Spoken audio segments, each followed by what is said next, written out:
Boa tarde.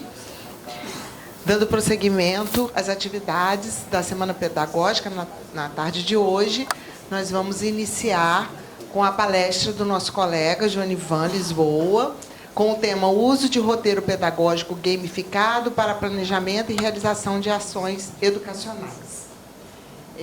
Eu agradeço muito, Joanivan, por ter aceito o nosso convite de participar da nossa Semana Pedagógica.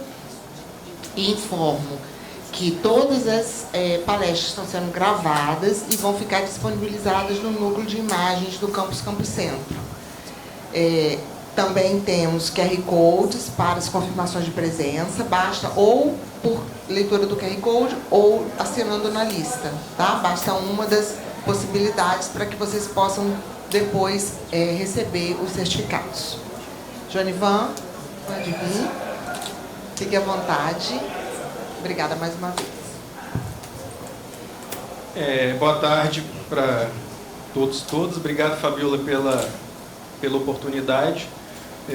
Na verdade, é sempre um prazer estar aqui com colegas, né? Passando um pouco do que a gente consegue obter de conhecimento e dialogar. E eu vou falar, Fabiola, eu me atrevi a apresentar essa proposta porque, como é uma semana pedagógica, a gente está adquirindo novos saberes, então é sempre importante tentar compartilhar e tentar sensibilizar pessoas para que usem determinadas ferramentas de inovação pedagógica. A gente teve aqui na segunda-feira a professora Josélia, né, que falou várias oportunidades de aplicação nas nossas salas de aula, nos nossos projetos. Então, como eu falei, eu me atrevi a apresentar uma ferramenta, um roteiro pedagógico. Eu vou contar um pouco a história dela depois. Na verdade, é uma proposta de ferramenta, ela ainda não existe. E fico muito feliz de estar aqui na nossa casa, acompanhando a evolução ali. Eu sou daquele tempo da escola técnica ainda, então nós, né, Fabiola, pequenos dinossauros aqui, mas jovens ainda com muita lenha para queimar, vamos dizer assim. Então, sem mais delongas, né, são 40 minutos, né, Fabiola? Sim. Tá bom. Tá, são 100 e poucos, estou brincando, são mais ou menos uns 40 slides, acho que dá para passar bem. Então, o roteiro da minha apresentação vai ser, basicamente, uma ferramenta que foi proposta, e eu vou apresentar um pouco de contextualização, por que aconteceu isso, um contexto teórico e também uma metodologia, uma proposta de aplicação prática e uma proposta de aplicação gamificada. Então, existem essas duas possibilidades e algumas conclusões e análises que a gente vai fazer em relação a isso. Eu estou no segundo ano cursando o nosso doutorado aqui em Ambihidro, né? Eu lembro da fala ontem da professora Camila falando que a gente deve aproveitar oportunidades que a nossa escola oferece. Então, eu terminei uma missão, essa missão se apresentou, eu comecei essa outra missão, então a gente está avançando na questão do doutorado. O nosso foco aqui do doutorado é gestão de recursos hídricos, então tem uma pegada ambiental, tem uma pegada de tecnologias. Então, como a minha área é mais tecnologia, né, eu sou da área de informática, alguns colegas, acho que todo mundo deve me conhecer, né, mas os que não me conhecem, eu sou um professor da área de informática, atuo aqui nos cursos técnicos superiores da área de informática, então tem essa pegada tecnológica também. Então, vou de encontro à fala da professora Camila. Colegas, aproveitem as oportunidades que a gente tem aqui na nossa instituição. E no semestre passado do doutorado teve uma disciplina chamada Perspectivas de Ciências Ambientais do Brasil. Foi uma disciplina em rede nacional, professores de várias instituições ofereceram essa disciplina e era para a gente escolher, dentre os professores, um professor específico e um tema, e eu escolhi uma professora lá da Universidade Federal de Campina Grande, Paraíba, que trabalhou com essa ideia de blueprint. Vou explicar um pouco mais sobre isso mais à frente. E eu tive a ideia de fazer um roteiro pedagógico, propor como trabalho dessa disciplina, isso foi um trabalho da disciplina, na verdade, um roteiro pedagógico para sensibilizar nossos estudantes de ensino fundamental, ensino médio, nas questões relativas aos ODS, certo? Os Objetivos de Desenvolvimento Sustentável da ONU. Então,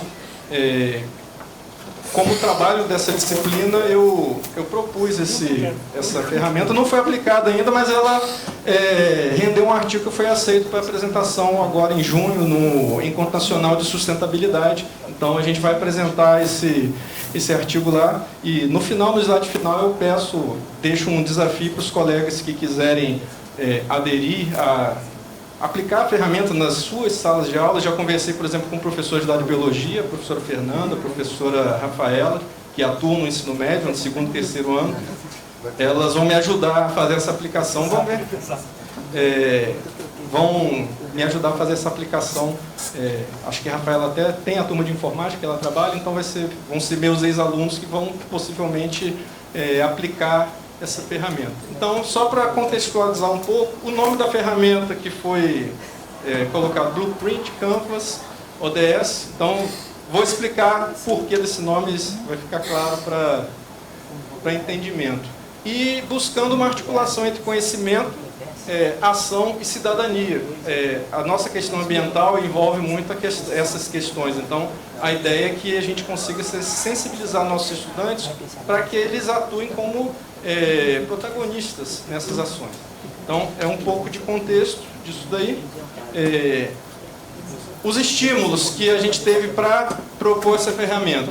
A ideia de que a escola ela é convidada a lidar com esses desafios complexos, né, em relação às dimensões ambiental, social, econômica e institucional. São desafios transversais a essas dimensões. Nós temos a Agenda 2030 da ONU, onde foram propostos, né, os ODS, né, e aí tem a possibilidade de uso de metodologias ativas para que o nosso estudante seja protagonista e realmente tome as rédeas dessas ações envolvendo essas dimensões.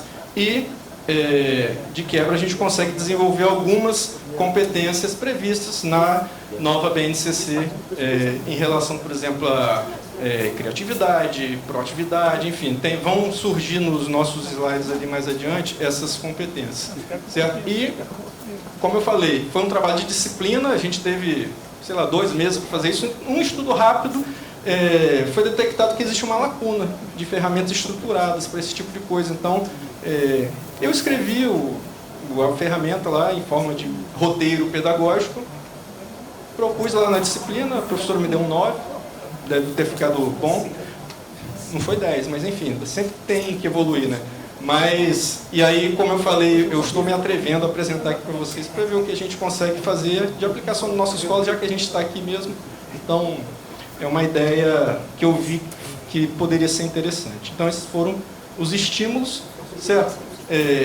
Um pouco de contextualização teórica, certo? São 3 pilares que eu abordo nessa apresentação. A questão da gamificação, a questão do blueprint e a questão dos ODS. Então, falando um pouco de gamificação, acho que grande parte das pessoas já ouviu falar de gamificação, certo? A gamificação é você utilizar elementos que são típicos de jogos em contextos que não são jogos.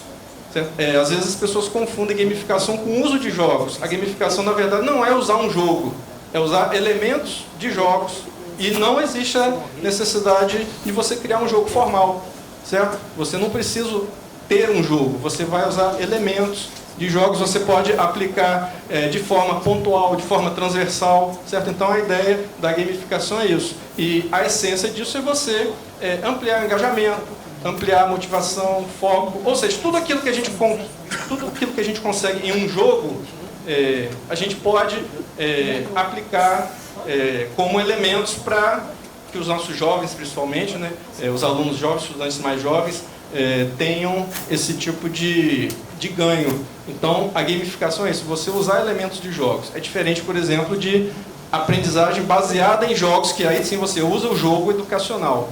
Certo? A gamificação, não necessariamente você precisa ter um jogo, você usa somente os elementos. Vou listar mais para frente alguns elementos que normalmente aparecem, para ficar claro. Gente, e o objetivo dessa apresentação é despertar ideias, certo? Como eu falei no final, quem tiver alguma ideia, quem tiver alguma possibilidade de colaboração, vai ser legal, certo? Então, despertar ideias em relação a isso.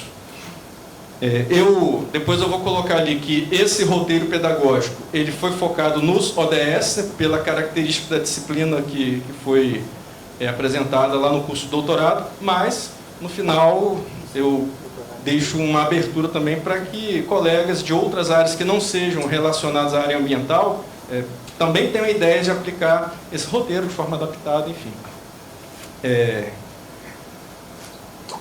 Alguns conceitos que são associados à gamificação normalmente são mecânicas de jogo, que são você determinar regras, determinações básicas, você determina o que você vai conquistar com aquilo, certo? As dinâmicas que você tem, interação entre os participantes. Você tem a questão do feedback, né? O jogo ele tem um retorno rápido, então se você faz alguma coisa que tem algum retorno rápido, você está usando uma gamificação. Eu até estava conversando segunda-feira com a professora Mônica Mesquita, né, que ela fala de jogos teatrais, enfim. Eu lembrei, o professor de Educação Física dava ponto para a gente para desfilar no 7 de setembro, não sei se vocês pegaram essa época. Eu peguei essa época lá no ensino fundamental. É gamificação isso? Teoricamente, sim, você está dando um bônus para a pessoa fazer alguma coisa, aumentar o engajamento. Só que não tinha esse nome naquela época e a gente pode perceber que isso é uma coisa muito simples. A gamificação em si vai muito além disso, de você dar um biscoitinho lá para a pessoa fazer uma atividade. Quem vê o Scooby-Doo lembra dos biscoitos Scooby, não lembra? Que ele fazia alguma coisa que ganhava biscoito Scooby. Eu me denuncio de minha idade falando dessas coisas, mas enfim. A ideia de você usar essas mecânicas de jogos é você ter essa motivação intrínseca, certo? Aumentar isso tudo. E aí você pode transformar os seus projetos em jornadas estruturadas por elementos de jogos. Você tem missões, você tem metas, você tem desafios, tudo aquilo que a gente pode ter em um jogo. Tudo bem, gente? Quem quiser, não sei qual vai ser a dinâmica, mas depois eu abro para perguntas, então vou tocar adiante. E isso favorece a participação dos estudantes, a autonomia, enfim, esses aspectos. O segundo ponto que eu queria tocar é a questão do blueprint, que basicamente, resumo muito rápido, o blueprint é um plano de ação. É um conceito ligado às engenharias, à arquitetura, a disciplinas que têm projetos, né? Você vai fazer um plano de ação para executar um projeto até o final dele. Então, e esse termo ele foi meio que capturado nos contextos de gestão e inovação para essa questão de planejamento de ações. Então, o blueprint basicamente significa isso. Para esse trabalho, por exemplo, o blueprint ele foi concebido como um quadro dividido em vários blocos, em que você vai preencher os blocos com determinados elementos, que vão ser detalhados mais para frente, mas a ideia é essa, é um quadro, um canvas, né? O pessoal da área de artes tem mais familiaridade com esse termo, né? Mas é um quadro, um canvas, em que você vai ter alguns blocos que vão sendo preenchidos de forma gradual, à medida que o seu planejamento e a execução vão avançando. Tudo bem? E, como eu falei, o foco desse trabalho era a questão dos ODS, então eram planos ligados à questão dos ODS. Então, o blueprint, basicamente, é isso nesse contexto. É um plano de ação em que você vai... no final, você vai ter uma ferramenta visual, como eu coloquei lá no primeiro slide. A ideia é que você tenha uma ferramenta visual para que as pessoas consigam entender como um todo a ação que vai acontecer. Os ODS, né, que eu acho que também é de conhecimento geral, aí, que são esses objetivos, a ONU propôs, foi numa conferência lá no Japão, ela propôs esses objetivos para 2030, por isso que é a Agenda 2030. A gente já está chegando, né? Faltam 4 anos para essa agenda e tem muita coisa que ainda não está cumprida ou algumas nem iniciadas. Então são 17 objetivos com metas para, em linhas gerais, né, erradicação da pobreza, proteção do planeta, promover uma sociedade mais justa, mais inclusiva, mais sustentável. Então são esses objetivos, parece que já tem mais 3, né? Esse quadrinho dos 17 já foi expandido para 20, porque tem um, eu não lembro de cabeça, porque eu não estudei a fundo ainda, mas tem a ver com povos originários, questões étnico-raciais, então, e questões de gênero específico. Então, esses 3 foram adicionados, hoje são 20, na verdade. Mas esses aí são os 17 originais que foram propostos para a chamada Agenda 2030 da ONU. Então, a ideia é que isso possa ser trabalhado de forma mais adequada nos nossos contextos de educação básica. Uma coisa que essa ferramenta proposta incorpora é uma terminologia específica de projetos que vai ajudar que os estudantes já tenham um certo letramento científico, uma alfabetização científica de tratamento de dados. Hoje a gente sabe que tudo é dado, né? A gente tem dados, a gente estava conversando aqui, né, Fabiola, antes, nossos dados estão rolando por aí, né? A gente recebe ligação de golpe todo dia, porque alguém sabe nosso telefone, nosso CPF, enfim. Hoje, a ciência de dados é uma disciplina que é muito trabalhada nas áreas computacionais e nas áreas que não são tão computacionais, que usam o computador como ferramenta. Mas, se a gente começar a fazer essa alfabetização científica com os nossos jovens desde muito cedo, isso é legal, porque eles vão estar melhor capacitados e melhor inseridos nesse mundo que é hoje movido a dados. Hoje já há algum tempo, né? Então, tem algumas terminologias que são incorporadas, por exemplo, os chamados objetivos SMART. SMART é um acrônimo ali em inglês, né, para aquelas palavrinhas ali. Você tem que definir um objetivo, né, que seja aquelas 5 coisas ali, né, específico, mensurável, atingível, relevante e temporal. Então, isso é uma terminologia de projetos que, se a criança começar a ter contato com isso desde cedo, isso vai sendo incorporado no vocabulário. Só para... Às vezes eu posso estar passando muito rápido aqui, como o Fabiola falou. Eu vou disponibilizar os slides para quem quiser, junto com a apresentação. E tem um artigo que tem um anexo, que tem exemplo concreto de aplicação da ferramenta. Então, quem quiser depois pode entrar em contato, que a gente vai conversando sobre isso. Então, eu vou passar rápido aqui para também não tomar muito tempo das pessoas. Outros conceitos, os chamados KPI, né, indicadores chave de desempenho, também é um termo de gestão de projetos, né? E são as métricas que você vai poder quantificar em relação a quanto uma tarefa está cumprida, enfim. Desculpa. Tem o chamado produto mínimo viável, o MVP. Não é o do NBA, não. Quem acompanha basquete aí, o Most Valuable Player também é um MVP, mas o nosso MVP aqui é um produto mínimo viável. É um protótipo que se usa para testar funcionalidades. Também é uma terminologia muito usada na questão de gestão de projetos. A questão de parceria... Obrigado.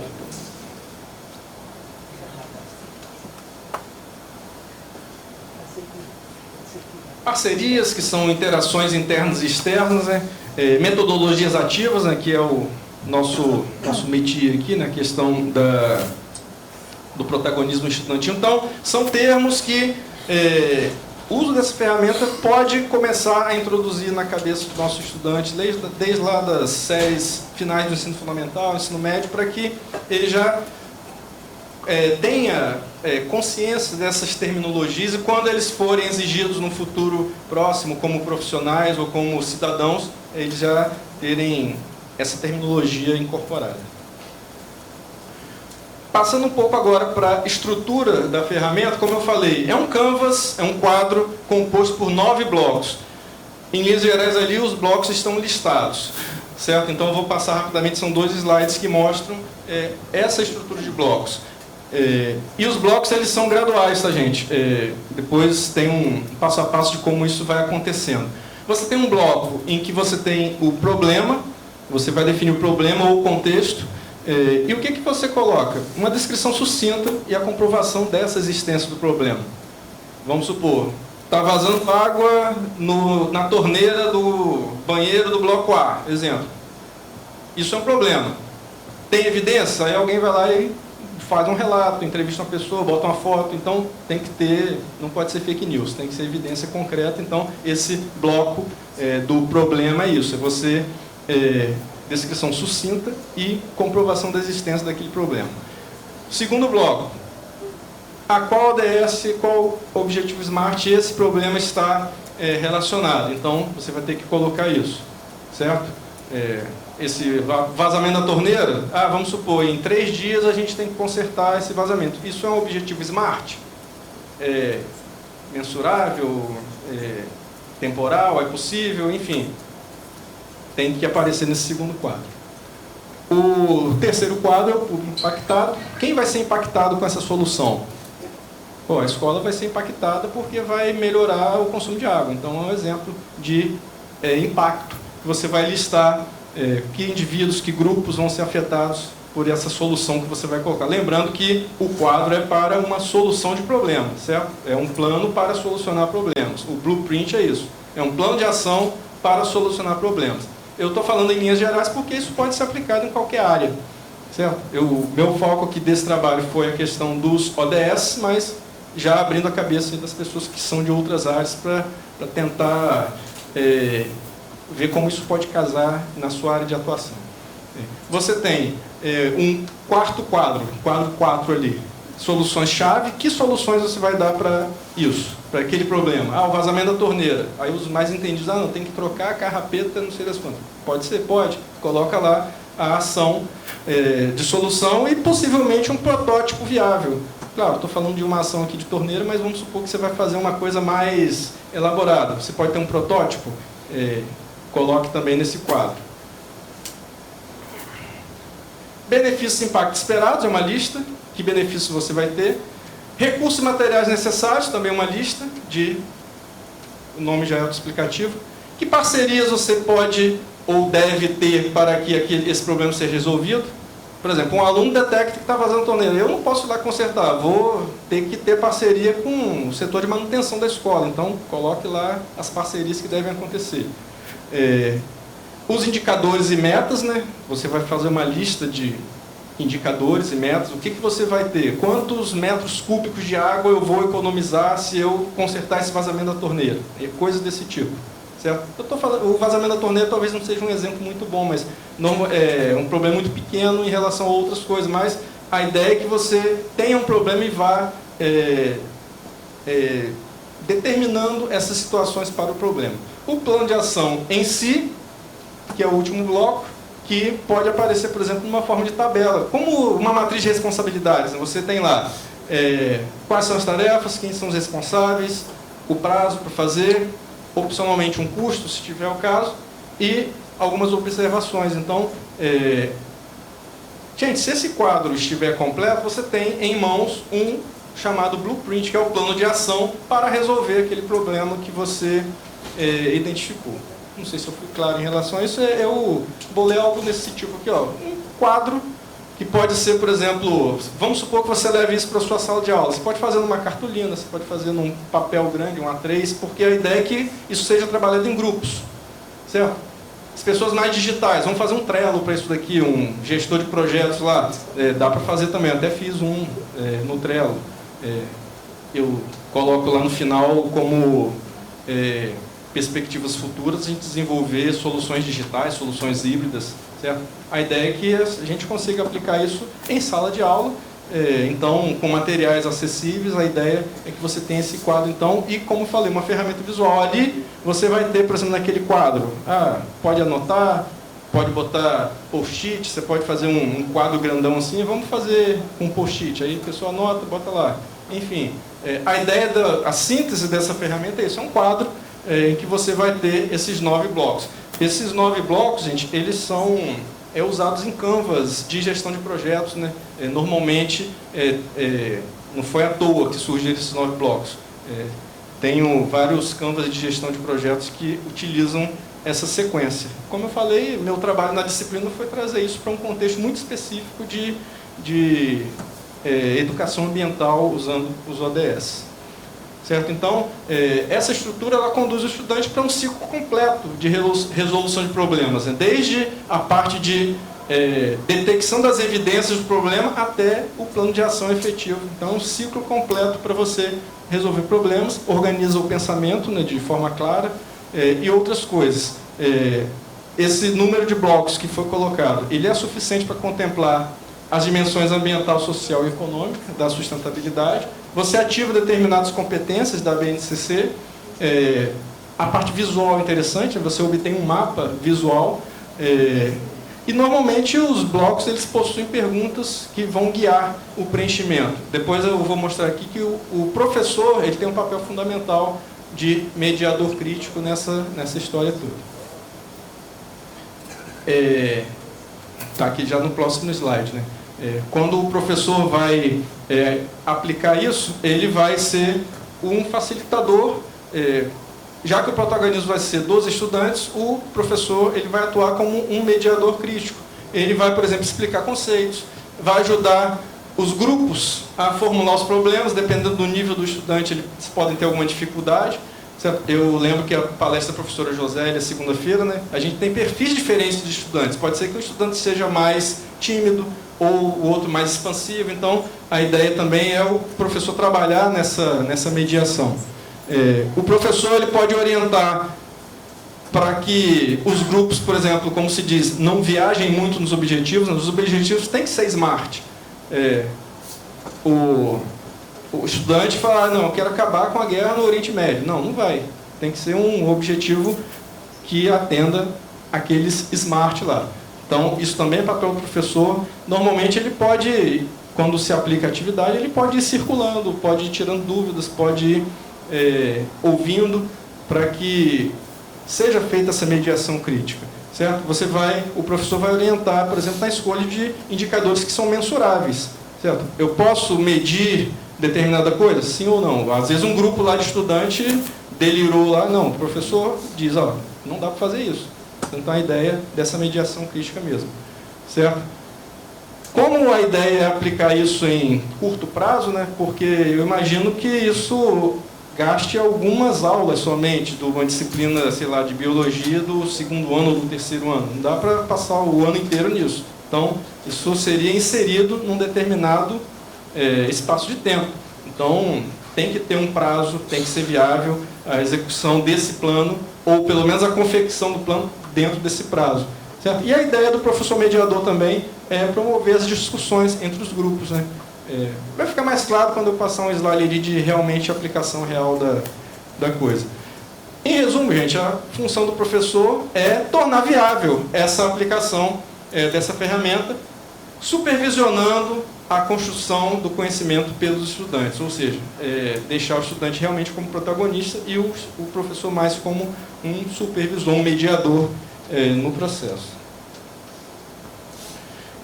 Eu trago aqui um caso prático teórico, né, porque eu não apliquei nessa ferramenta, mas é como aplicar a ferramenta num caso prático envolvendo a educação ambiental com foco em ODS.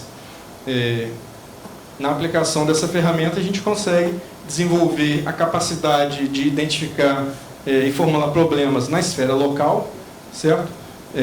Você consegue relacionar esses problemas com os ODS, planejar soluções de forma estruturada, com a ferramenta visual, como eu falei, trabalhar com indicadores e metas, na questão da alfabetização científica e de dados, né, já para os nossos estudantes terem essa noção. Exercitar trabalho em grupo, comunicação, responsabilidade, coisas que são competências previstas na BNCC. E estimular o protagonismo estudantil, ou seja, ele vai se construir, ele vai ser o construtor do próprio conhecimento e, possivelmente, ver esse conhecimento transformando concretamente o ambiente onde ele está inserido. Eu lembro da lei dos institutos federais, né? Nós temos essa missão de transformar o nosso ambiente. A ideia de público-alvo para essa ferramenta, o ensino fundamental 2, né, especialmente os últimos anos, 8º e 9º, e o ensino médio em disciplinas como envolvidas a parte de ciências da natureza, né, ciência, biologia, geografia, sociologia, que tem a ver com aspectos mais relacionais, né, de sociedade.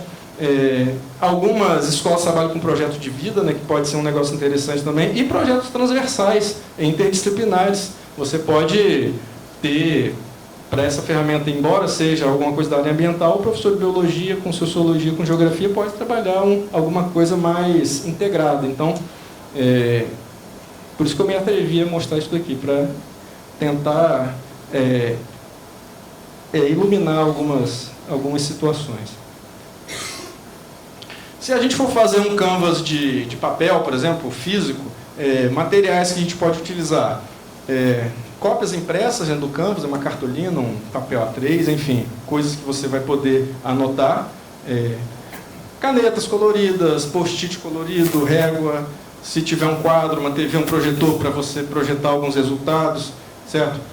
Se a escola permitir o uso de celular, vai permitindo, para uso didático, pedagógico, você usar para produzir vídeo, produzir foto, consultar alguma coisa. Então, a ideia desses materiais...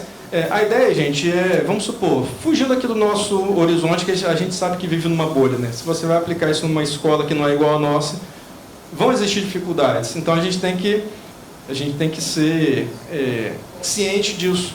Então, a gente tem que pensar em materiais que são de baixo custo, de fácil acesso. Então, a ideia é que e que o professor consiga trabalhar em sala de aula sem muito esforço.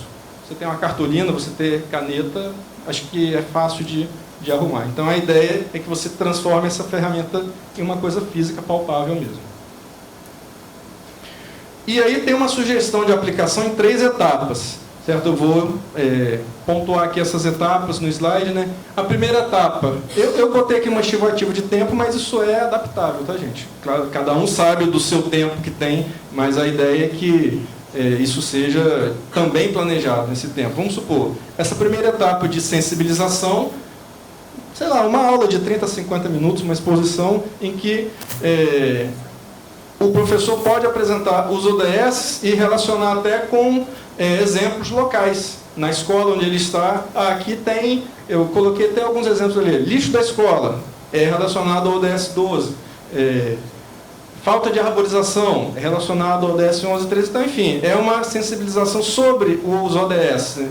Já na educação básica, lá no ensino fundamental, para que as crianças, os estudantes consigam ter essa visão de que essas coisas estão acontecendo e que eles vão ser protagonistas para resolver esses problemas. Certo? Então, o professor, nessa sensibilização, pode promover uma discussão guiada. Perguntas como aquelas ali, né? Que problemas ambientais, sociais vocês percebem? Certo? Na escola, no bairro, o que incomoda vocês? Coisas para realmente instigar a participação dos estudantes a eles perceberem o seu mundo e perceber que o mundo dele tem problemas que eles podem ser protagonistas para solucionar. E aí você levanta já no primeiro quadro lá do problema, você já começa a levantar esses problemas e colocar lá no primeiro bloco lá do Canvas. Certo? E depois cada grupo pode, por exemplo, escolher um tema, um problema desse para trabalhar, para levar até o final, até o bloco 9 lá do Canvas. A segunda etapa, e aí coloquei ali, estimar o tempo de acordo com o andamento, né? Vão levar algumas aulas, supondo que a gente tem aquele encontro semanal do nosso estudante, que ele sempre esquece o que ele viu na semana passada, a gente tem que medir bem o tempo, né? Preenchimento progressivo do Canvas em sala de aula, certo? Na ordem, você preenche os 9 blocos de acordo com a ordem especificada, né? Problema, os ODS, qual o público, certo? E aí eu vou passar rapidamente porque, na verdade, pontuando o preenchimento de cada bloco para que, imaginando que a turma vai ter essa interação na sala de aula em grupo, certo? Você vai evoluindo. Então, preenche os 4 blocos, os 9 blocos, certo? De acordo com o que tem que ter em cada um. Eu previ, quando eu coloquei ela no artigo, eu coloquei ela 2 aulas, mas pode ser 2, 3, enfim. Vai depender do tempo que o professor tem para isso. O importante é que o Canvas vai ficar documentado, né? Vai ser uma coisa física que ele vai poder guardar e continuar semana que vem, enfim. Na terceira etapa, vai acontecer uma socialização desses planos. O professor pode promover apresentação, cada grupo apresentar o seu blueprint, né, seus 9 blocos preenchidos, seu quadro preenchido, em formato de exposição rápida, né, a gente usa esse termo pitch, que é uma exposição rápida de 3 a 5 minutos, para também não tomar muito tempo. Isso vai treinar até a questão de o aluno, o grupo, né, poder se expressar de uma forma rápida, objetiva, mas com conteúdo. Então, a ideia também é isso. Socializar. O professor coloca um grupo lá, cada grupo para apresentar o que foi feito, certo? Enfatizando os elementos dos quadros, né? Os problemas, os ODS, tudo que tem a ver com a disciplina em si. As soluções, os indicadores e as parcerias previstas, certo? E aí, nessa etapa, turma, vendo os projetos dos outros, podem fazer perguntas e até ter ideias. Pô, fulano pensou nisso, eu poderia pensar no meu também. Enfim, essa questão da socialização também para troca de experiências entre os grupos que elaboraram os quadros, certo? E o professor pode até usar, vou mostrar na parte gamificada, né, uma rubrica de avaliação para esses pitches, né, para essas apresentações, certo? Pode dar ponto, pode dar nota para isso, já fazer parte da avaliação esses quadros que foram gerados, né, com alguns critérios que tem que ser claros, né? Por exemplo, a clareza do problema, será que o grupo conseguiu realmente definir o problema? Será que está alinhado bem ao ODS? Será que os objetivos SMART são coerentes? Enfim, pontos que podem ser colocados como avaliação. E, se possível, a seleção de um ou mais planos para serem realmente executados, né, num período definido, sei lá, 30 dias, certo? Ou seja, colocar o negócio para funcionar realmente. O plano ficou tão bom, tão bem estruturado, pô, vamos fazer isso aqui. O próprio professor pode ter essa sensibilidade, dependendo, por exemplo, do nível de parcerias exigidas. Ah, não, eu tenho que ter a assinatura do Papa para fazer. Aí é difícil. Mas uma coisa que é mais plausível, talvez possa ser executado. E isso vai aumentar até o engajamento, né? O estudante vai ficar satisfeito. Poxa, o meu plano que eu fiz aqui na aula de biologia, eu vou conseguir executar no meu bairro. Certo? Então, a ideia é essa de essas 3 etapas, tá, gente, de aplicação do plano. E, além disso, né, uma etapa extra que pode acontecer, em vez de você selecionar um plano para ser executado completamente, você pode selecionar um plano para transformar em protótipo funcional. Aquele protótipo que não é o produto completo, mas sim uma versão simplificada, em que você pode avaliar determinadas situações para saber se realmente no plano real, no plano definitivo, isso vai dar certo, isso tem que mudar. Então, é a questão de ajustes, a questão de como as pessoas vão reagir nesse primeiro momento. Por exemplo, a turma pode resolver fazer uma campanha de conscientização sobre coleta de lixo. Como a sociedade vai reagir em relação a isso? Vamos fazer um protótipo, vamos fazer alguns cartazes, alguma distribuiçãozinha, enfim. O protótipo, essa prototipação é interessante para você avaliar resultados de uma forma que ainda não é o definitivo, mas que você pode promover alguns ajustes. Certo? Então, esse passo a passo é a tal metodologia de aplicação dessa ferramenta. E aí, como eu falei, o papel do professor, né, nessa etapa de prototipação é realmente verificar se é um protótipo válido, se está de acordo, se ele vai ser funcional, enfim. Tem várias coisas que o professor vai ter que fazer nessa etapa, e isso vai assegurar que esse protótipo vai produzir evidências que possam ser levadas para o projeto em definitivo, e também vai estimular a aprendizagem ativa, a experimentação e essa cultura de inovação no contexto escolar. Então, essa é a metodologia. E aí eu trago, na próxima parte da apresentação, a aplicação gamificada, que estava lá no título da palestra. Certo? Tudo isso que eu falei até agora não é gamificado, é simplesmente o roteiro pedagógico como previsto, certo? Como proposto. Proponho também uma aplicação gamificada desse roteiro pedagógico, que existem várias situações em que você vai utilizar elementos de jogos para o roteiro funcionar. E aí eu vou listar aqui alguns elementos, né? Por exemplo, o primeiro elemento que eu estou listando ali é utilizar missões. Em vez de você ter as etapas, você tem as missões. O fulano vai cumprir uma missão, elemento de jogo, certo? O que é isso? Você tem que ter um objetivo claro, você tem que ter um critério de sucesso. Todo jogo é assim, né, gente? Todo mundo joga aqui, diversos jogos. Todo jogo tem um objetivo, ninguém joga sem objetivo. Todo jogo tem um critério para você ter sucesso. Como é que você ganha no banco imobiliário? Ninguém sabe. Ninguém ganha no banco imobiliário, porque o banco imobiliário não termina, né? Normalmente é assim, as pessoas desistem antes. O OR é a mesma coisa, né? Mas o OR termina. Já terminei um OR, levando umas 10 horas, mas terminou. Tem que ter um critério, todo jogo tem que ter o seu critério de sucesso, todo jogo, teoricamente, tem que ter um tempo definido. Certo? Então, isso é a missão que você vai trazer para o seu aluno, em vez de ser uma etapa do roteiro, você vai fazer isso como missão. Olha lá, ó. Vamos colocar o bloco 1 em formato de missão. Então você vai, objetivo, regulamento, qual a recompensa que você vai ter. Certo? Isso pode trabalhar fatores como a motivação intrínseca, você pode ter a clareza de propósito, você pode trabalhar a progressão por etapas no nosso aluno. Certo? Então, é um elemento do jogo. Outro elemento de jogo que pode acontecer, os chamados NPC, Non-Playable Characters, ou personagens não jogadores. Certo? São aqueles personagens que estão no jogo, mas eles não são jogáveis, né? Ali você pode servir como consultor, por exemplo. Você pode, exemplo ali, o professor, um convidado externo, pode servir como consultor em determinadas situações. Ele não faz parte do jogo, sim, da gamificação, da aplicação do roteiro, mas ele pode ser um consultor, sei lá, uma ajuda. Aí coloquei nomes fantasias ali para os personagens, né? Engenheiro da água, ele ajuda no ODS 6, por exemplo.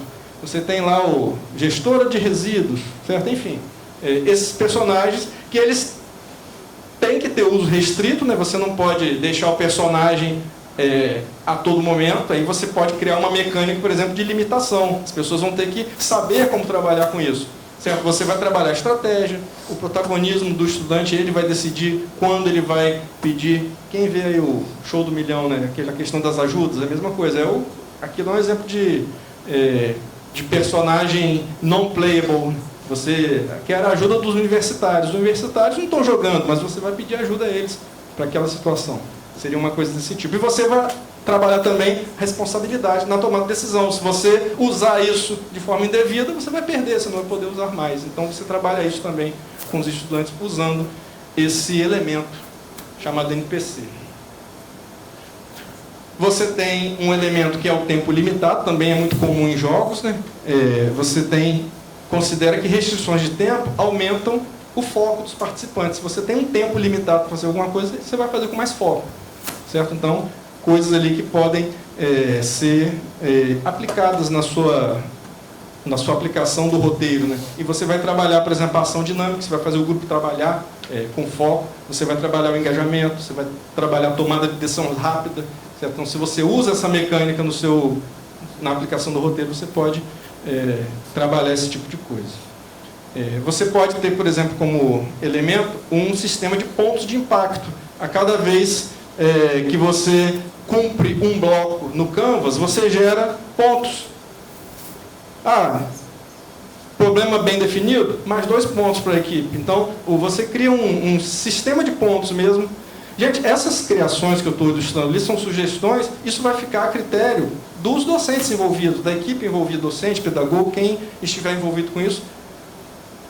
Dá um trabalhinho, pode ser, as pessoas pensam logo, dá um trabalhinho pensar nisso tudo, mas é só uma estrutura de regras, de mecanismos, que isso pode ser, uma vez bem definido, e é como eu falei, no anexo do artigo eu até trago sugestão, eu tenho uma lista lá de sugestões, dá para fazer isso tranquilamente. Isso vai ser reproduzível a cada período. Certo? Então você cria um sistema de pontos, esses pontos podem ser registrados num marcador físico, num placar, num quadro.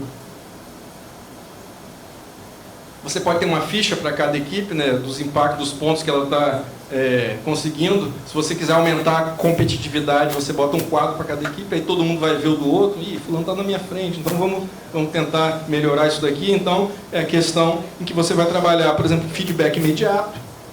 Você teve uma ação e já recebeu um resultado, um ponto por aquilo dali. A motivação extrínseca e intrínseca, né? Você está vendo outro grupo crescer e você quer crescer também. Então pode ajudar na motivação.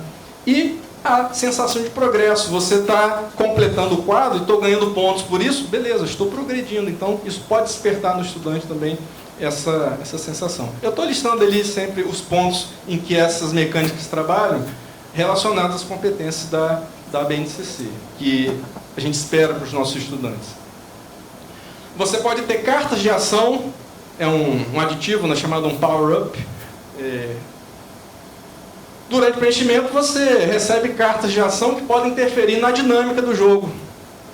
Banco Imobiliário, você tem lá carta de sorte ou revés. Isso interfere na dinâmica do jogo, certo? Você cai numa casinha lá do tabuleiro em que interfere na dinâmica. Então, essas cartas também criadas a critério dos professores, de acordo com o objetivo de cada de cada experiência. Aí, exemplos de cartas ali, ó. Carta de dados extras. Você ganhou essa carta? Você pode pedir mais dados ao professor. Então, essa questão de você ter esses aditivos, né, vamos dizer assim. Como é que distribui essas cartas? Você pode, por bônus, por exemplo, né, seu grupo foi bem, vou te dar uma carta aqui. Sorteio, vamos sortear uma carta de power-up, enfim. Dá para trabalhar, por exemplo, imprevisibilidade. A situação é imprevisível, né, o estudante vai ter que lidar com isso. O engajamento aumentado, colaboração entre os grupos, enfim. Dá para trabalhar isso com essas cartas. Rolagem de dado para tomada de decisão. Às vezes você pode chegar num ponto lá da aplicação da ferramenta em que vamos decidir uma coisa aqui na sorte, no dado. Certo? Você cria uma leve camada de aleatoriedade. Certo? Às vezes você, quero definir a ordem, coisa simples. Vamos definir a ordem da apresentação dos pitches, né, das soluções. Vamos rolar um dado aqui e ver quem vai primeiro. Certo? Você pode desbloquear bônus, vamos supor, você tirou 5, 6 no dado, você ganhou um bônus lá, enfim. É uma coisa aleatória que vai depender dos dados, né? Isso vai trabalhar, por exemplo, a questão da diversão. As pessoas vão se divertir tentando a sorte ali nos dados. Você vai trabalhar que as pessoas vão aceitar incertezas, você vai trabalhar a atividade mais fluida, enfim.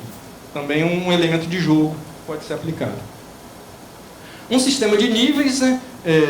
Basicamente, você pode definir que a cada bloco cumprido ou conjunto de blocos você vai subir de nível no jogo. Aí você pode ter, por exemplo, definir níveis ali, né?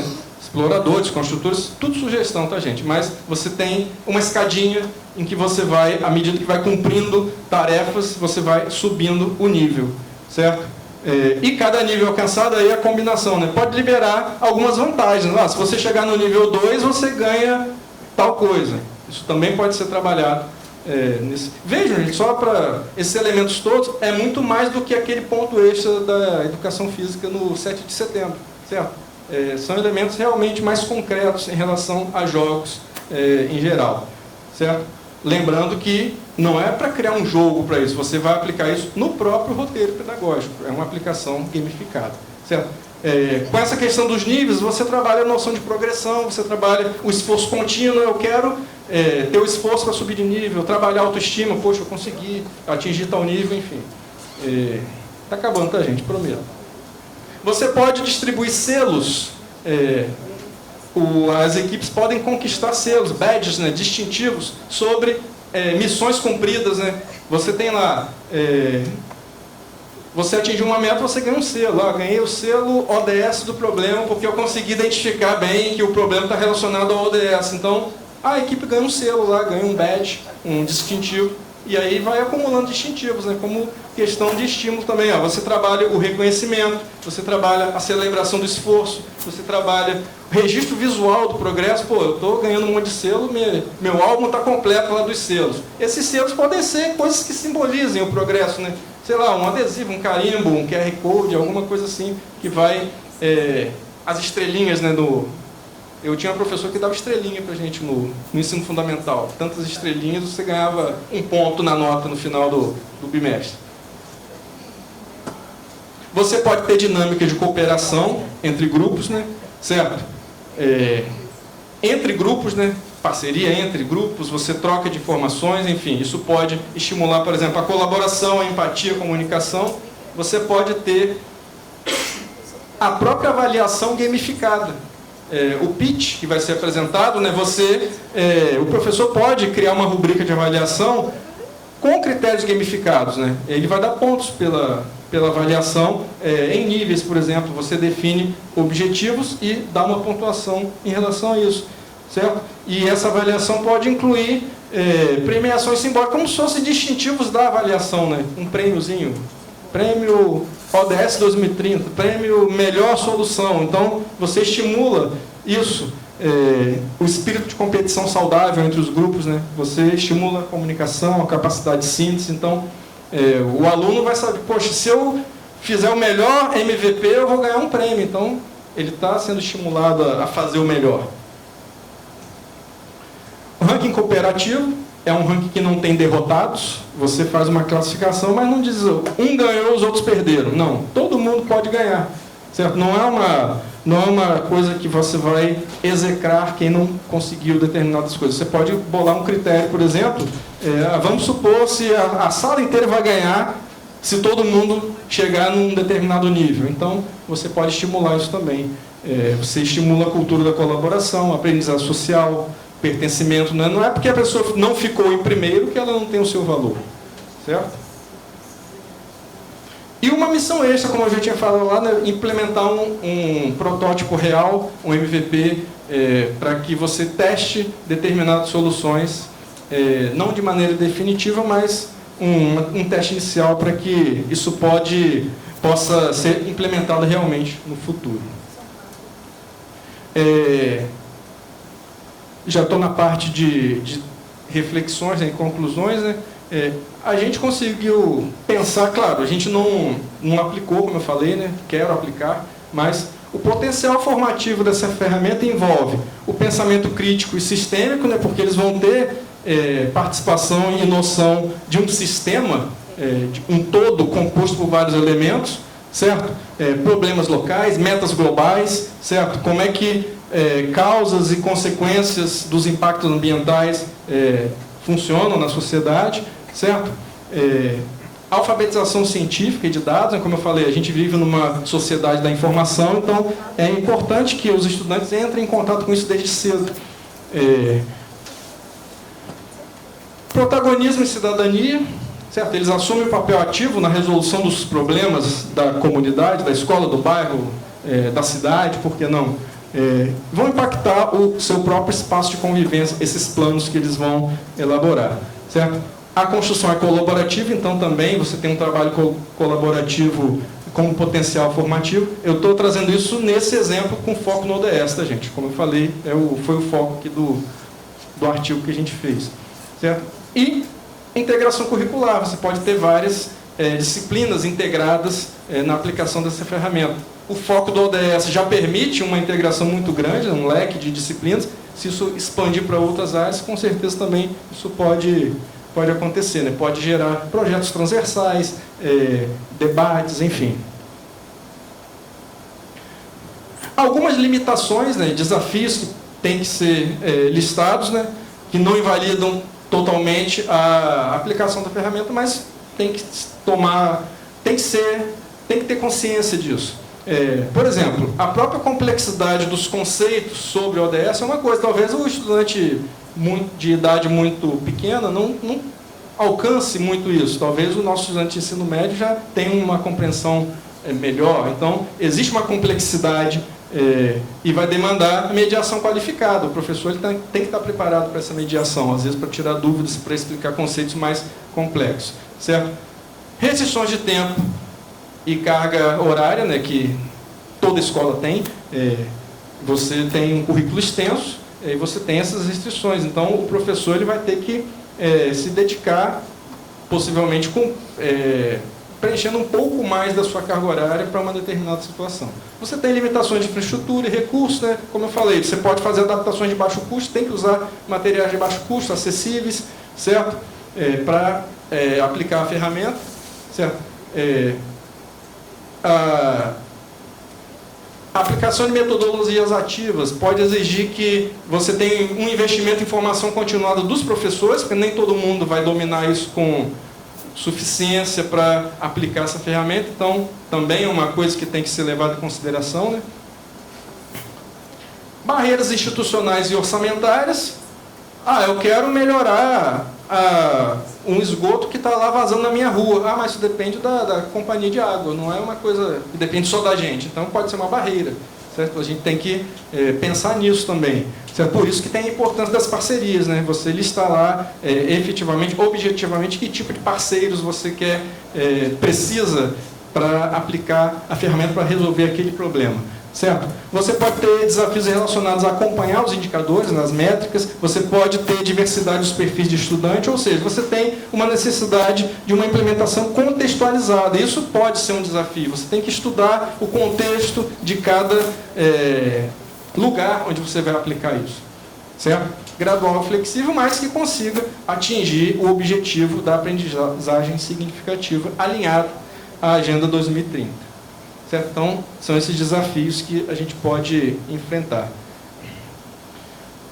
Os 2 últimos slides, tá, gente? Síntese geral, né? É uma ferramenta de aprendizagem ativa para a educação básica, né? Vai conduzir os estudantes nessas questões de problemas reais do seu contexto.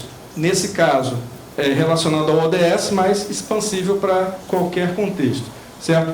Vai reunir planejamento visual, roteiro pedagógico e uma dinâmica gamificada, nessa última sugestão aí, certo?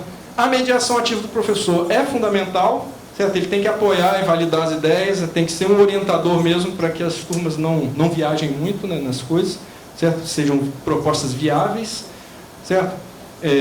Você tem a incorporação de metodologias ativas, prototipagem, você estimula o protagonismo dos estudantes em relação a saberes científicos e a aplicação no mundo real de soluções que eles vão planejar, certo? E desenvolvimento de competências para o século XXI, né, essenciais, né, pensamento crítico, colaboração, comunicação, coisas que a gente sempre busca nos nossos estudantes, certo? E um detalhe interessante, tem potencial para mobilizar a comunidade, nesse foco específico do ODS, né?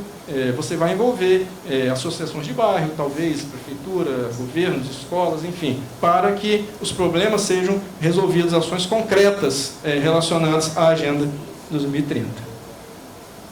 Certo? E aí, perspectivas futuras, né? A FAPERJ está com o edital de Jovens Talentos suspenso, por conta dessa questão de o governador não querer governar. Mas quero ter 2 alunos de ensino médio que vão me ajudar nessa aplicação, né? Aqui na nossa escola, supostamente em outras escolas. Eu vou ver se eu consigo entrar no edital Mais Ciência da Prefeitura, né? Porque está aberto até 10 de maio. Fica um alerta aí para vocês, né? Para inscrever projetos de pesquisa e extensão. Dá para fazer, tem até verba, tem bolsa, enfim. Fazer avaliações de impacto e possivelmente desenvolvimento de versões digitais, híbridas, aí, sei lá, aplicativo, alguma coisa assim, para que esse Canvas, né, seja mais acessível, certo? E melhor acompanhar as iniciativas. E esse ponto eu coloquei hoje de manhã, né? Análise de adaptações e expansão para aplicações de disciplinas distintas da área ambiental, certo? Contando com a ajuda dos interessados, como eu falei, a gente pode conversar sobre isso. É isso, gente. Obrigado pela atenção. Eu estou aqui à disposição. Dúvidas, sugestões e críticas. Meu e-mail está ali, e-mail institucional. E estou aberto. Acho que deu mais ou menos.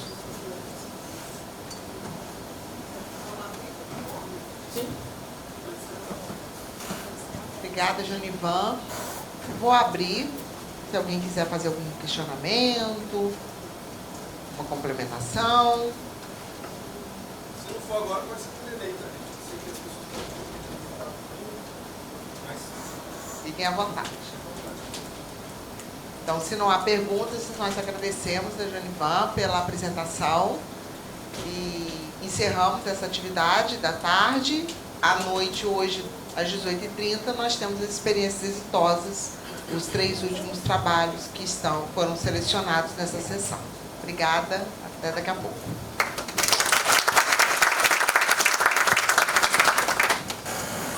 Vamos dar início, então, à programação da noite de hoje, de experiências exitosas, que foi uma sessão que foi incluída na Semana Pedagógica, visando apresentar os trabalhos que são desenvolvidos pelos projetos de pesquisa, de ensino e de extensão aqui do campus, para que a gente possa se conhecer melhor. Muitas vezes, alguns projetos tão interessantes são desenvolvidos no campus e a gente não conhece, né? Porque não são da nossa área, enfim, e no nosso dia a dia a gente perde essa oportunidade. Então, selecionamos 10 projetos, foram apresentados em 3 dias, e esse é o terceiro momento de apresentação das experiências exitosas.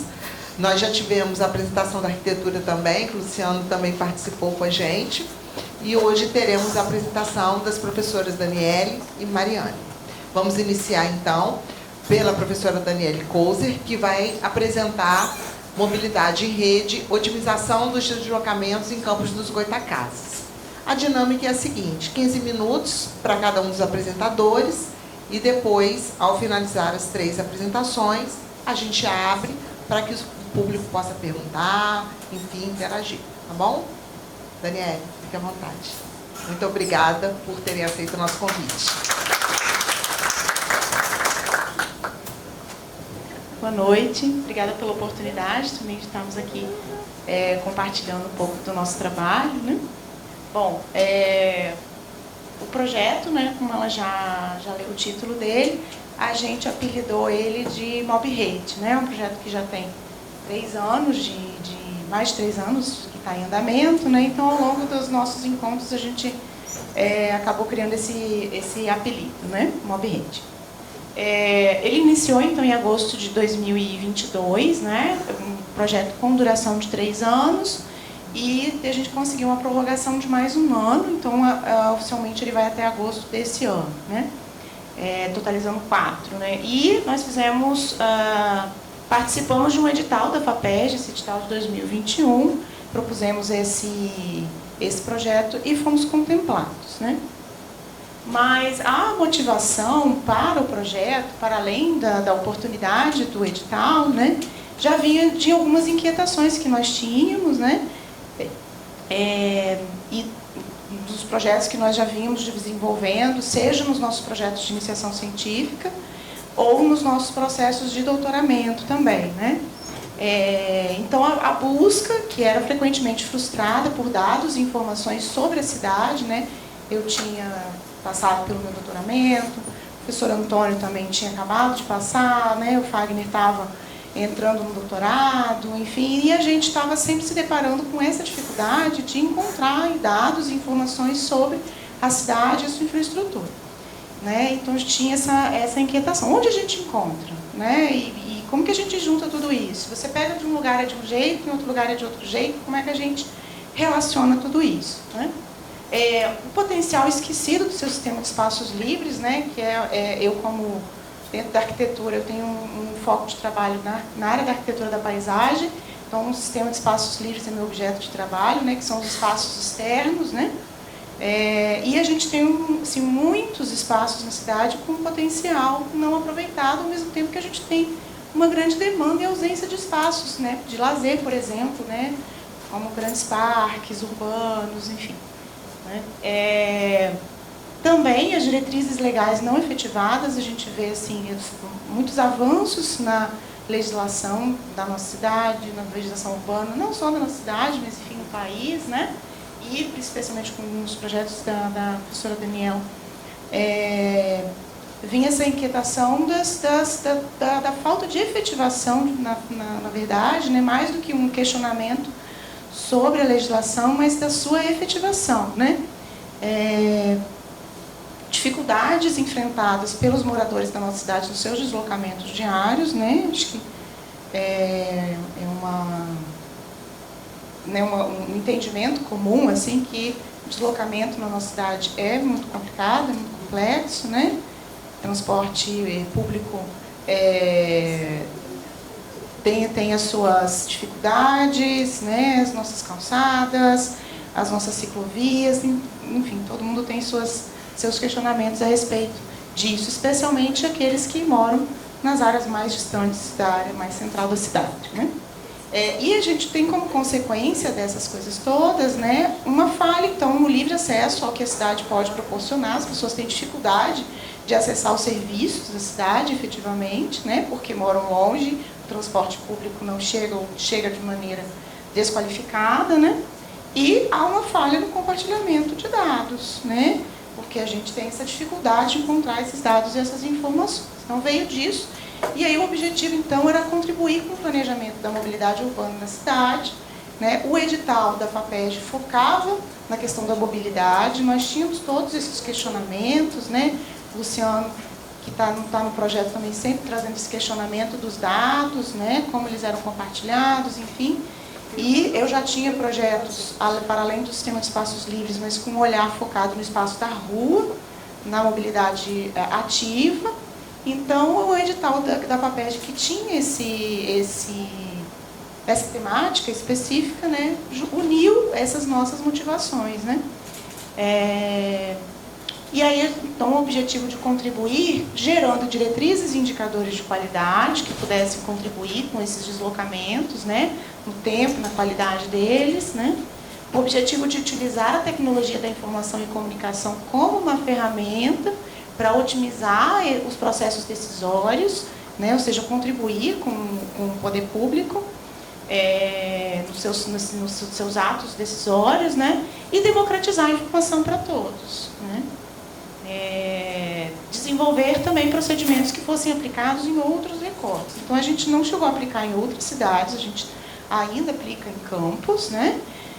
A gente acabou constituindo um laboratório chamado MobRede, e a gente iniciou esse processo de mapeamento, que eu vou mostrar para vocês rapidamente, e vamos dar continuidade aos mapeamentos, né, enfim, continuamente.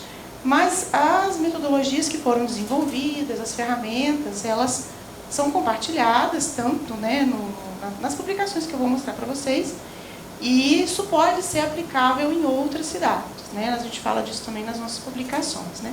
Bom, enfim, eu não tenho como trazer todas as nossas discussões, mas tudo que a gente tem feito nos dá bases, né, para a gente discutir a mobilidade urbana em si, né, que não envolve só o movimento de um lugar para o outro, mas incorpora todas as dinâmicas ligadas às condições sociais, históricas e políticas, né?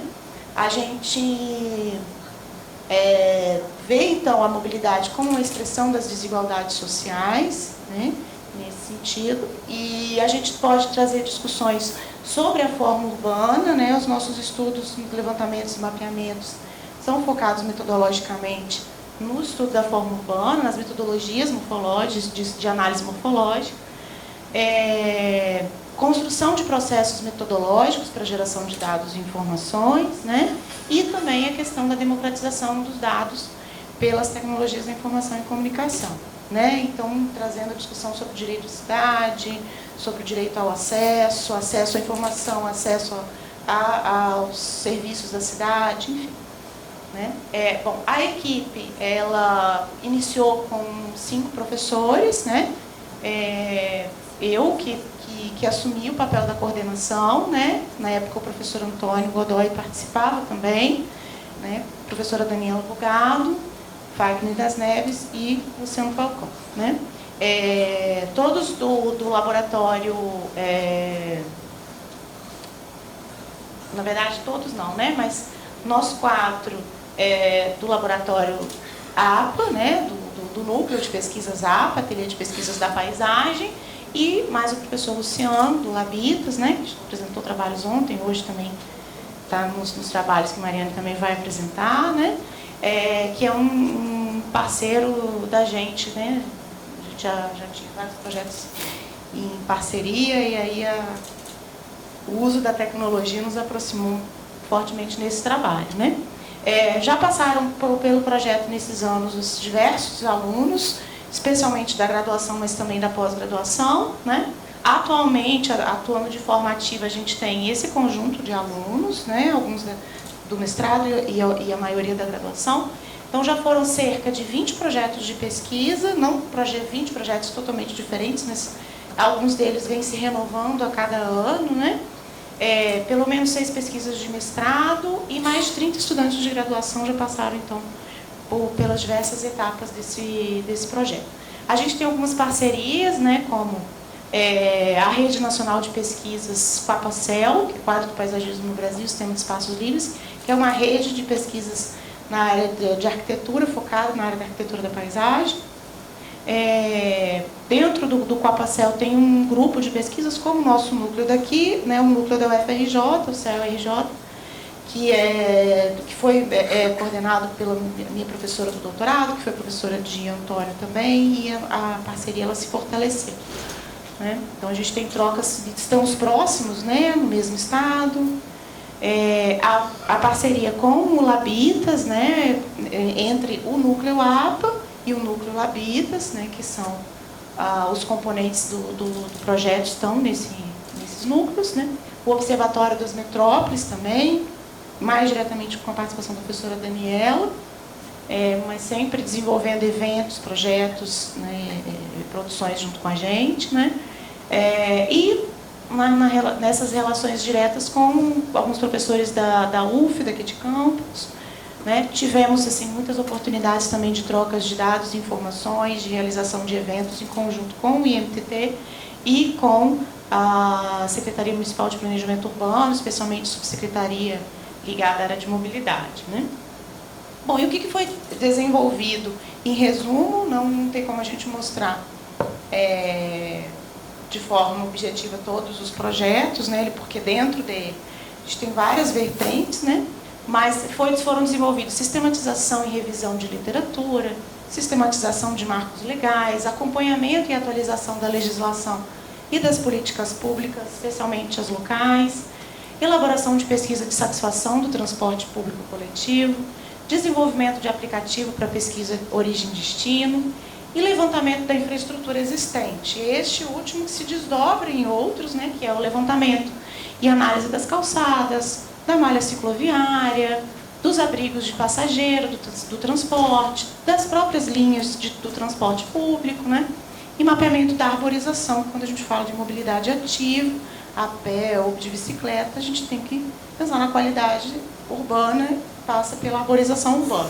E os mapeamentos, eles são realizados, essa aqui é o perímetro urbano da cidade, tá? Delimitada pelo nosso plano diretor atual.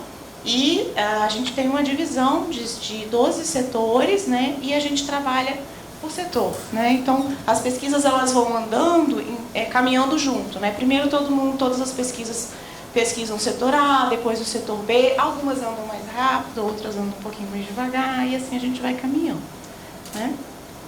A gente trabalha com parâmetros e indicadores de análise de qualidade, né? Então, cada pesquisa tem os seus parâmetros, cada pesquisa tem os seus indicadores, mas aqui, a título de exemplo, né? Categorias possíveis de análise: segurança, fluxos e conexões, características técnicas, usos e o entorno, características do ambiente, conforto, acessibilidade, disponibilidade de informações. A análise de calçadas vai trabalhar com algumas categorias, a análise dos pontos de ônibus vão trabalhar com outras categorias, e cada categoria dessa tem um conjunto de indicadores, né? Que no caso aqui, na pesquisa de análise sobre as calçadas, a categoria de segurança inclui 3 indicadores. E aí os estudantes analisam cada elemento, né, no caso da calçada, cada calçada a partir de cada um desses indicadores, né? Se é bom, regular ou ruim.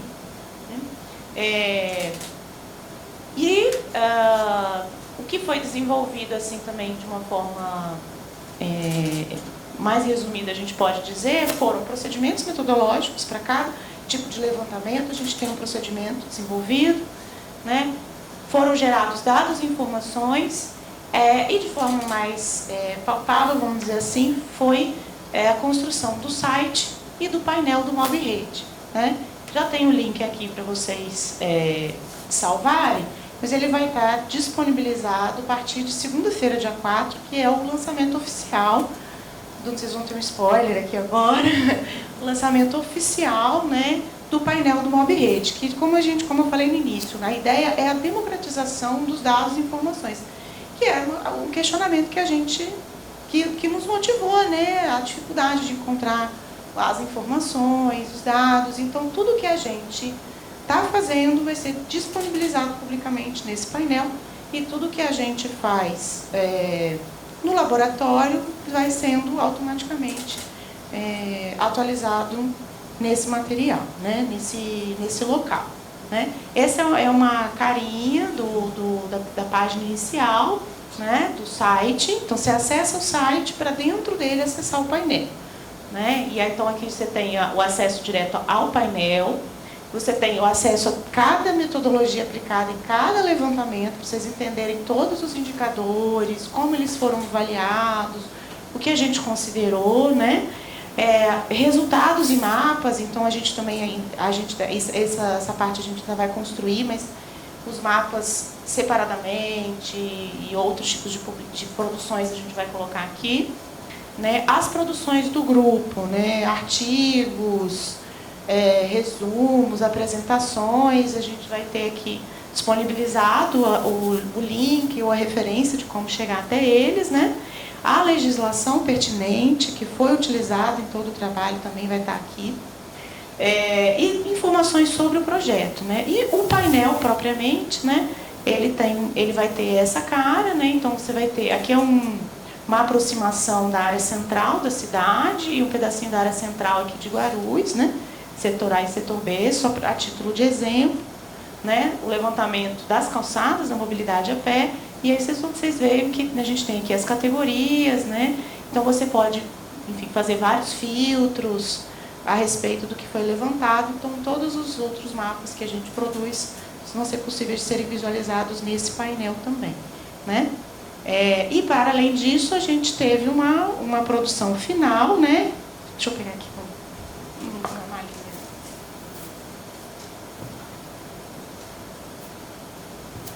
linha. Que nós produzimos aí, como eu falei com vocês, a gente teve o fomento da FAPERJ, então a gente teve a oportunidade de fazer, para além do e-book, a versão impressa, né? Também um spoiler, que vai ser lançado segunda-feira. E aí a gente resumiu aqui, né? A gente compilou, na verdade, um pouco do que foi feito, né? nesse livro aqui, né? Que é o Mobilidade em Rede, né? Metodologias e tecnologias aplicadas aos deslocamentos urbanos em Campos dos Goytacazes, né?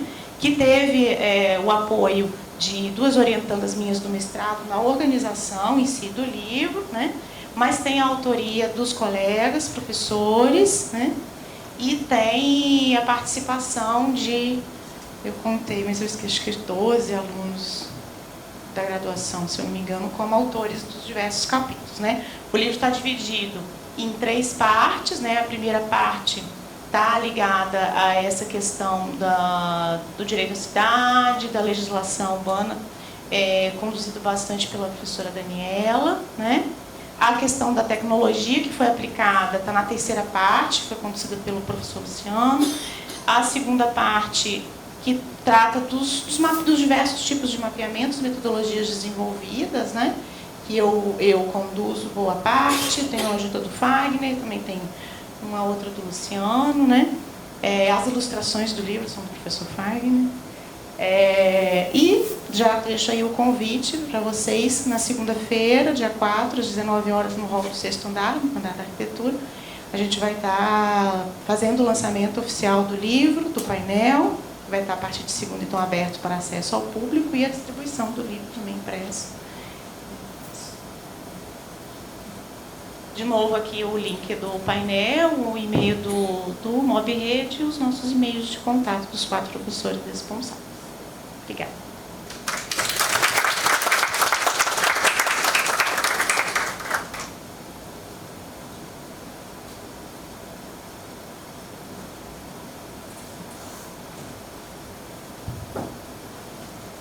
Obrigada, Daniele. Olha, muito bom, parabéns. Parabéns a todos, né, que participaram, que foi um trabalho, né, a muitas mãos, mas estão de parabéns. Aliás, a equipe de arquitetura arrasou.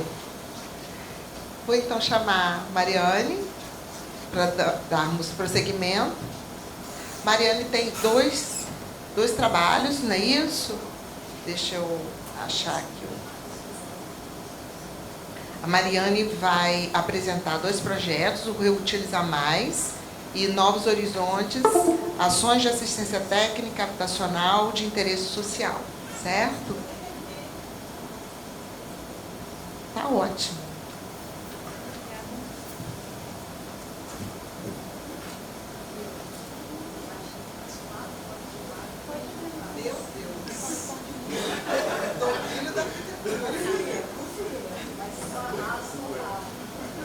Gente, boa noite.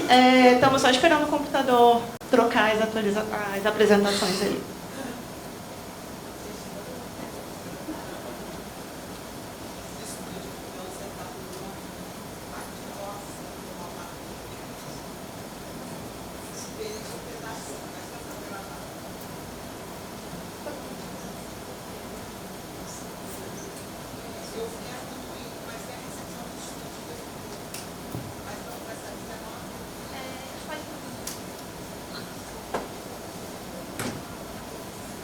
Bom, boa noite. Eu sou a professora Mariane, sou egressa do curso, fui substituta e hoje sou professora servidora. Estou fazendo esse parênteses porque o projeto que eu vou apresentar aqui, né, faz parte do Estúdio Dignifica, que apresentamos ontem junto com o professor Luciano. Mas eu participei desse projeto, hoje ele se desdobrou na minha tese de doutorado, que está em finalização, mas participei na época que eu era substituta, né? E tem aqui também o Márcio, que é bolsista do Dignifica e vai auxiliar a gente. E a próxima apresentação, que é do Reutiliza Mais, também faz parte do Dignifica e vai ser apresentado pela nossa egressa Ana Paula. Então, só para contextualizar aí as duas apresentações. Bom, essa primeira é o projeto Novos Horizontes, Ações de Assistência Técnica Habitacional de Interesse Social. Pode passar, Márcio, por favor.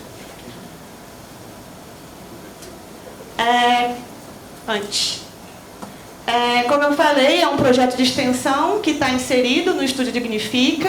O Estúdio Dignifica a gente apresentou ontem, né?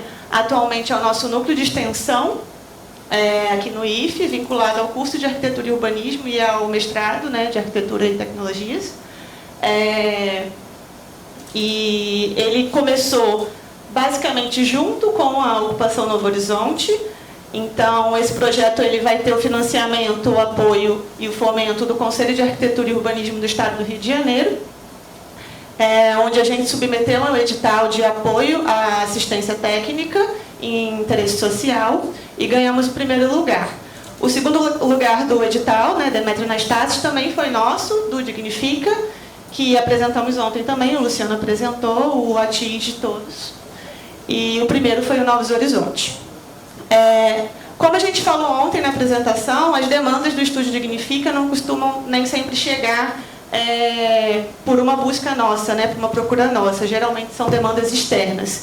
E o caso da Ocupação Novo Horizonte foi isso, né? Chegou até nós no momento da pandemia, ali ainda, né, em 2021, uma ocupação que estava acontecendo aqui na cidade de Campos, em um conjunto habitacional fruto do Minha Casa Minha Vida.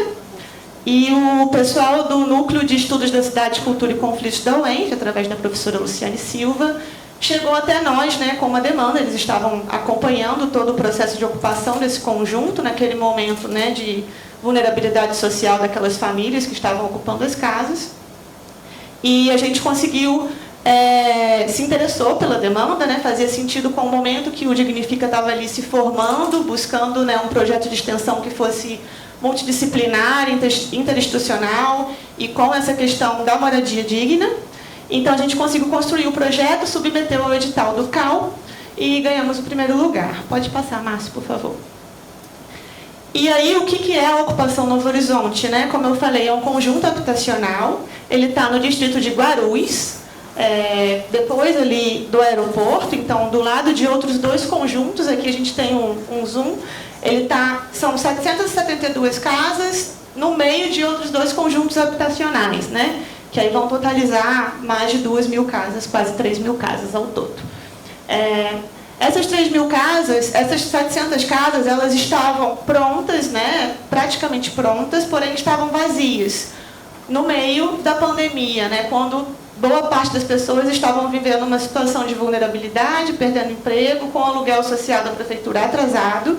E entre ali, um bairro que estava se consolidando, né, de uma forma muito rápida por conta dos conjuntos habitacionais, da construção do Morar Feliz, do Minha Casa Minha Vida. Então, o que aconteceu foi que várias famílias, centenas de famílias, se organizaram para ocupar essas casas porque elas estavam sem casa, né, sem casa, sem emprego. E, enfim, isso aconteceu em abril de 2021. Pode passar, Márcio, por favor. Então, o nosso projeto nasceu, né, através dessa demanda do pessoal do núcleo da UENF, para oferecer assessoria técnica cidadã e interdisciplinar frente à ameaça de reintegração de posse, né, que acontecia naquele momento como uma ameaça violenta de retirada dessas famílias do conjunto habitacional. A construtora, que ainda era responsável pela casa, cercou todo esse conjunto, né, colocou seguranças ali para ameaçar essas famílias, para retirar elas das casas. E não havia nenhum projeto formalizado para direcionar essas famílias para outro lugar, né? E a partir do momento que a gente iniciou as atividades, antes mesmo de receber oficialmente o fomento do CAL, a gente começou a atuar com o principal objetivo de auxiliar essas famílias e os outros membros da sociedade civil que estavam ali em apoio nessa mediação, nessa solução, né, para essas famílias, direcioná-las para alguma possibilidade de moradia digna, né? Porque o que se faz geralmente é retirar de forma violenta e não dar nenhuma solução, ou colocar em um abrigo, ou dar um aluguel social que naquele momento de pandemia estava sem ser pago, né, pela prefeitura, estava em atraso. E a gente enxergou também como uma possibilidade de realizar a extensão universitária via ATIS, que era uma coisa que já vinha sendo feita por algumas outras instituições, mas tem aí um desafio, né? O desafio da extensão em si, em lidar com situações reais e situações de conflito fundiário, de regularização fundiária, que é muito complexa. E então a gente entrou com esse principal objetivo. Pode passar, Márcio, por favor. Pode passar também. E disso, né, se desprendeu outros objetivos, né, além de dar diálogo e visibilidade para a questão da moradia digna e o direito à cidade, que no momento, naquele recorte da pandemia, né, se fez ainda mais importante do que já é como um direito básico, auxiliar na construção de instrumentos de luta e na legitimação da reivindicação dessas famílias que estavam ocupando as casas, não só delas, mas também daquelas que receberiam a casa formalmente, né, estavam listadas ali pela prefeitura, sorteadas, nem todas ocuparam, algumas sim, outras não. Então seria pensar numa solução, né, uma alternativa que contemplasse todos os ocupantes e os beneficiários, subsidiar essa mediação judicial referente ao processo de remoção forçada, reintegração de posse, né, de forma que pudesse acontecer sem esse processo violento que durante a pandemia a gente viu ocorrer em diversas cidades do Brasil, e inclusive aqui em Campos. Ontem a gente falou, né, que às vezes a gente tem a visão de que em cidades menores, cidades médias, esses processos violentos e esses problemas sociais e urbanos não acontecem na mesma proporção, mas aqui a gente vê uma proporção de 600 famílias sob essa ameaça. Contribuir para a preservação e memória da ocupação, né? A gente também chegou num território onde a coesão ali, a organização social, ela não estava... ela não era linear, né? A gente tinha momentos muito flutuantes de organização social, então a gente acabou participando muito desse processo também. E integrar o ensino, a pesquisa e a extensão de forma interdisciplinar e interinstitucional. A gente começou trabalhando com essa parceria com a UENF, e depois tivemos alunos, né, de graduação, do mestrado, e também alunas de psicologia da UF. Então a gente conseguiu construir uma equipe multidisciplinar, né, e verticalizada, né, desde da graduação com bolsistas de extensão, de pesquisa, até o mestrado. E hoje temos isso se desdobrando em pesquisas de mestrado e de doutorado. Pode passar, por favor, Márcio. As atividades, o início das atividades, como eu falei, elas acabaram precisando pela questão de urgência e sobrevivência, né, dessas famílias serem iniciadas antes mesmo da gente receber os recursos, e dentro de um território que tinha ali muitas complexidades, né? Cerca de metade da ocupação era de mulheres e muitas crianças, né? Também era uma ocupação muito racializada, né? Então, a gente tinha também problemas com questões de tráfico, enfim, era um território complexo de você entrar e inserir, né, a questão da extensão. E uma das alternativas que a gente teve dentro de todo esse contexto foi iniciar atividades lúdicas com as crianças, principalmente com o apoio das bolsistas de psicologia da UF, né?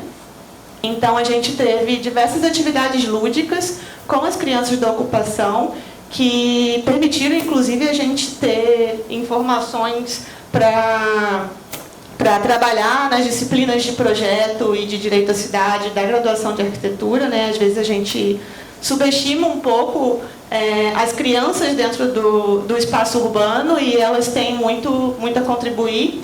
E aí as meninas fizeram atividades como o que você mudaria na sua casa, meu bairro é assim, caminho real e caminho dos sonhos, para tentar identificar ali na fala das crianças e num momento lúdico a vivência delas, a percepção delas sobre a casa, sobre o espaço da ocupação.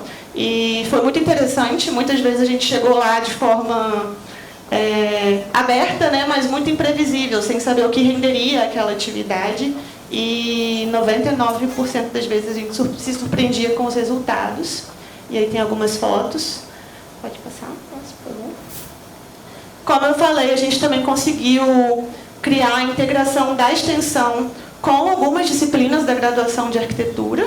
E aí 2 das disciplinas foi a de Direito à Cidade e Direitos Humanos, onde os alunos produziram cartazes informativos, né, de temas relacionados a questão urbana, a questão da moradia, ao direito à moradia digna, ao direito à cidade, a questão do que é uma casa adequada, né, que não é só uma casa, é a casa e todo o espaço onde ela está inserida, é o direito ao transporte, é o direito à mobilidade, o direito a ter uma escola, uma creche, um posto de saúde próximo.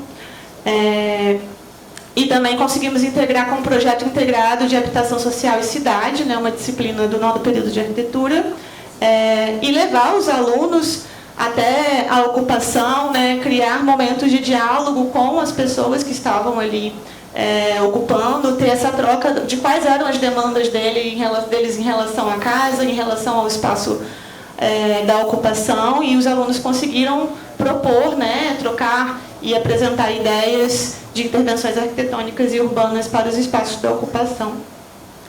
Pode passar, por favor, Márcio.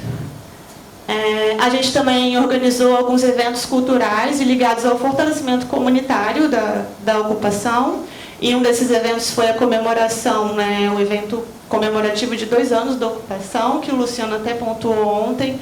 A gente fez a projeção nas casas, que foi aquele momento das pessoas se verem nas casas, né, de estarem ali passando por todas essas questões super difíceis, desafiadoras da pandemia, mas estarem ali, né, de alguma forma resistindo durante 2 anos. No final das contas durou quase 4. Como ocupação, né, as pessoas ainda estão lá e vivendo desafios que têm uma continuidade. E também temos os relatos, né, dos moradores em relação a esse momento. Também trabalhamos, né, a gente tem um debate sobre assistência técnica, que é como está escrito na lei, o termo assistência e o termo assessoria, e a gente costuma utilizar o termo assessoria porque a gente entende que não é algo que a gente faz para esses territórios, né, de assentamento, de comunidade, de ocupação, mas junto deles, né, a ideia da extensão se aproxima muito a essa ideia de assessoria, e justamente por isso a gente junta as duas coisas, mas todo o contexto, né, que a gente está apresentando aqui acabava demandando a urgência de algumas ações, né, como essas, e a gente atuou na intermediação da questão do lixo, né, a ocupação durante muitos meses, quase 1 ano, não teve luz, não teve acesso à água e também não teve coleta de lixo, né, ela estava cercada, então só se entrava de moto, de bicicleta a pé, se você passasse pelos seguranças.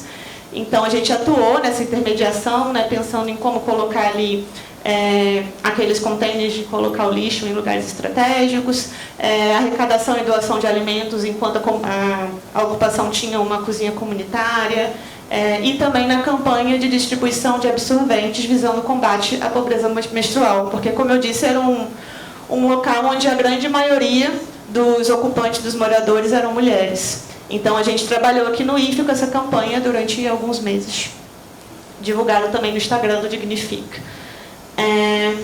E aí, por fim, a nossa maior atividade assim, de mais peso, acredito eu, que nos demandou mais energia, inclusive organizando voluntários de todo o curso de arquitetura, foi o mapeamento socioeconômico, porque a equipe, né, começou a atuar na Comissão de Soluções Fundiárias da Justiça Federal, assim que se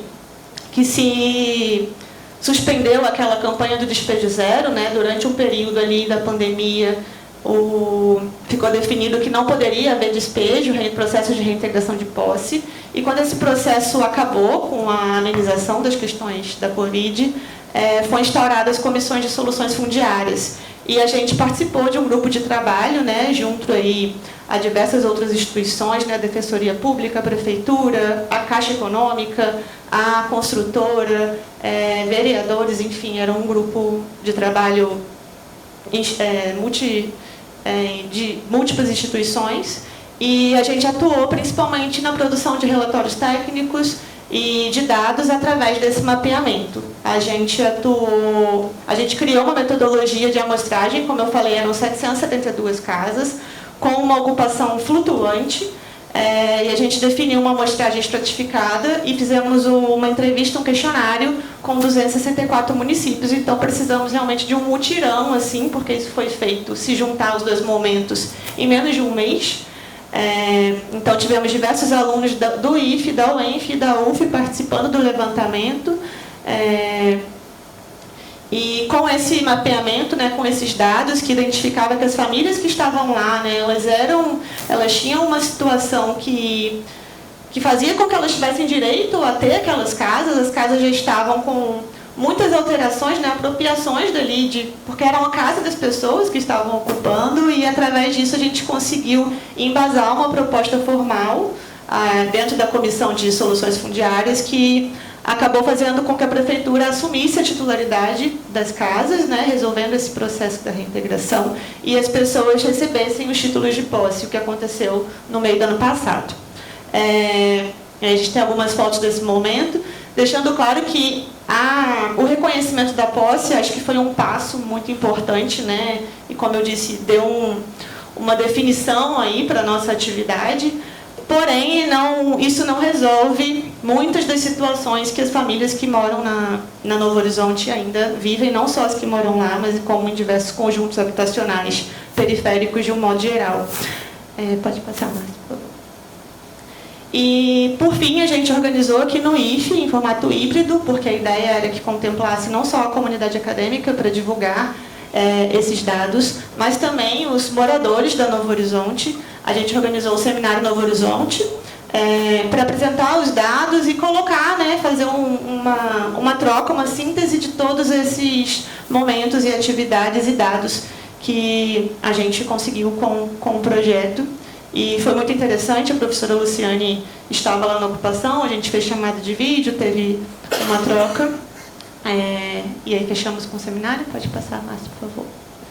E os impactos, como a gente apresentou ontem no Dignifica, uma integração efetiva entre ensino, pesquisa e extensão, né, que se deu assim, de forma muito fluida, os processos foram acontecendo, às vezes a gente apresentando aqui parece que foi tudo muito linear, mas em diversos momentos são desafios que a gente nem sabe exatamente como vai superar, e no final das contas a gente acabou conseguindo várias resoluções, e outras aí são questões que seguem se desdobrando em novos projetos, né, em novas pesquisas.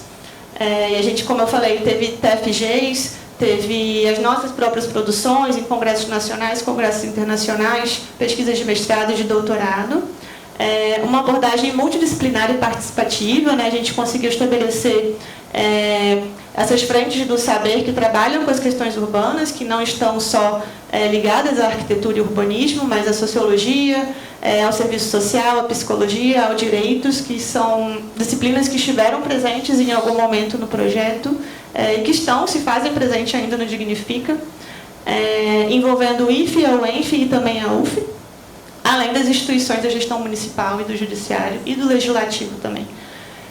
Uma formação crítica e ampliação do repertório dos estudantes, né, principalmente com a integração das disciplinas e com a grande mobilização que a gente teve nas atividades da extensão. A gente acredita que os estudantes saíram, e a gente teve vários relatos também,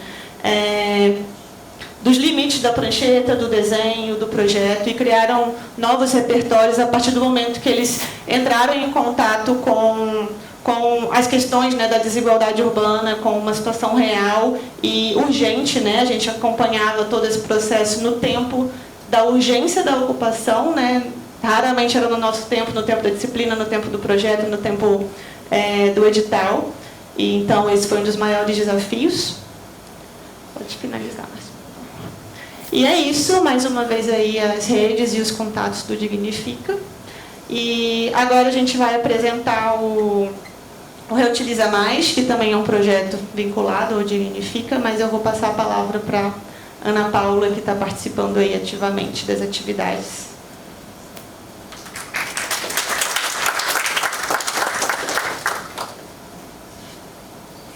Bom, pessoal, boa noite. Eu me chamo Ana Paula, sou egressa também do curso de Arquitetura e Urbanismo.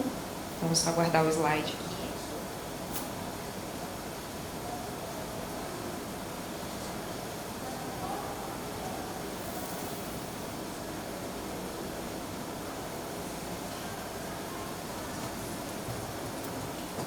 Bom, como eu disse, eu sou egressa do curso de Arquitetura e Urbanismo, também sou membro voluntário, né, do Estúdio Dignifica, e hoje eu vim apresentar para vocês um pouquinho do Reutiliza Mais, que é um projeto nosso desenvolvido dentro do estúdio.